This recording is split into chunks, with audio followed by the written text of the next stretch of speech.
झारखंड के सीएम हेमंत सोरेन ने ईडी को गिरफ्तार करने की चुनौती दी है। पार्टी कार्यकर्ताओं को संबोधित करते हुए उन्होंने कहा कि अगर गुनाह किया है तो पूछताछ क्या करना है, सीधा गिरफ्तार करो। दिलचस्प ये है कि चुनौती देने के बाद उन्होंने पेशी के लिए जांच एजेंसी से 3 हफ्ते का वक्त मांगा। दरअसल ईडी ने मनी लॉन्ड्रिंग और अवैध खनन के मामले में हेमंत सोरेन को पूछताछ के लिए बुलाया था, लेकिन वो पेश नहीं हुए। हेमंत सोरेन की पेशी के लिए तय वक्त के बीच उनकी पार्टी के कार्यकर्ता रांची के मोरहाबादी मैदान में जमा होते रहे, जिन्हें बाद में मुख्यमंत्री ने संबोधित किया।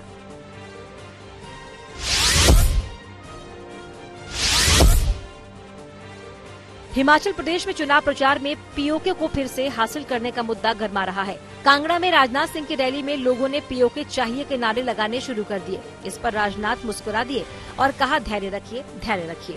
राजनाथ सिंह ने आगे कहा कि आजाद भारत में नेताओं की कथनी करनी में अंतर है, इसलिए राजनीति और नेताओं पर से जनता का विश्वास खत्म हो गया है।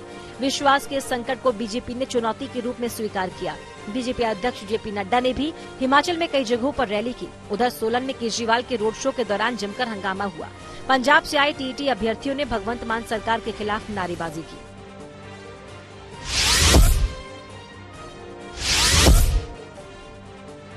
छह राज्यों के 7 सीटों पर उपचुनाव में उम्मीदवारों की किस्मत ईवीएम में कैद हो गई। नतीजों का ऐलान 6 नवंबर को होगा। हरियाणा के आदमपुर सीट पर 70% से ज्यादा वोटिंग हुई। यहां से बीजेपी के टिकट पर कुलदीप बिश्नोई के बेटे भव्य बिश्नोई चुनावी मैदान में है। वहीं बिहार के मोकामा सीट पर करीब 53% मतदाताओं ने वोट डाले।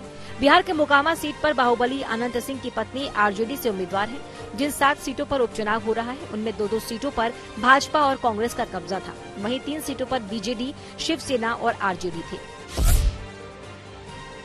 भारत जोड़ो यात्रा का तेलंगाना में 12वां दिन है। रुद्रम में राहुल गांधी का अलग अंदाज दिखाई दिया। उन्होंने लोक नृत्य ढिमसा में लोक कलाकारों के साथ अपने हुनर भी दिखाए। इसके बाद राहुल गांधी ने बोनालू सेलिब्रेशन किया। इसमें उन्होंने खुद को कोड़े मारे। तेलंगाना के बोनालू फेस्टिवल में कोड़े मारने की परंपरा है। भारत जोड़ो यात्रा में आज एक दिन का ब्रेक है। 7 नवंबर को यात्रा महाराष्ट्र में प्रवेश करेगी।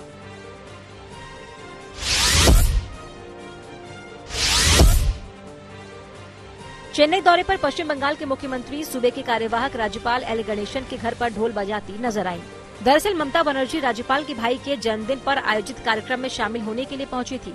एल गणेशन के घर के बाहर पारंपरिक अंदाज में मेहमानों के स्वागत के लिए ढोल वाले मौजूद थे। ममता बनर्जी ने उनके साथ ढोल बजाया।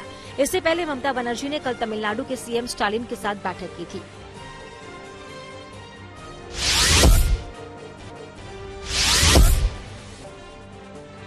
तिहाड़ जेल में बंद दिल्ली के मुख्यमंत्री सत्येंद्र जैन को लेकर दिल्ली सरकार और आम आदमी पार्टी की मुश्किलें कम नहीं हो रही।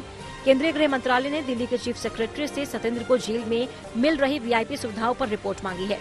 गौरतलब है कि कुछ दिनों पहले ईडी ने कोर्ट को बताया था कि सत्येंद्र जैन को जेल में हर तरह की सुविधाएं मुहैया कराई जा रही हैं। ईडी ने गृह मंत्रालय को भी इससे जुड़ी जानकारी दी थी। बीजेपी इस मुद्दे को लेकर केजरीवाल सरकार पर लगातार सवाल खड़े कर रही है।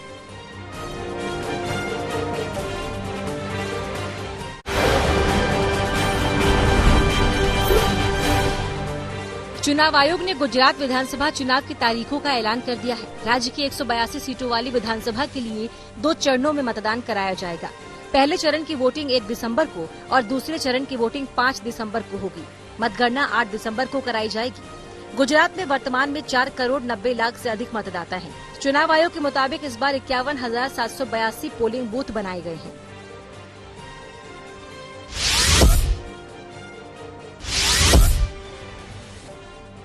सुप्रीम कोर्ट ने लाल किले पर हमले में दोषी मोहम्मद आरिफ उर्फ अशफाक की फांसी की सजा बरकरार रखी है।